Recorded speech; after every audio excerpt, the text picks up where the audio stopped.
at least for that you have to prepare yourself.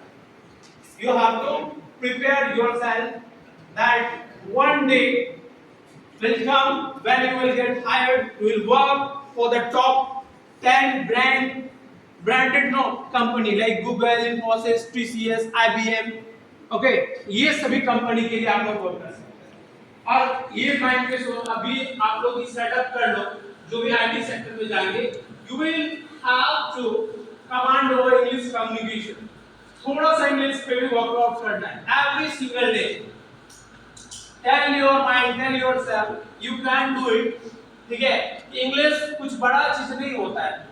If you want to go for higher education, if you want to go in IT sector, ठीक है, आप लोग क्या सबसे ऐसा ये लेकिन किसी से नहीं होता है। कौन पढ़ाई करेगा, राइट?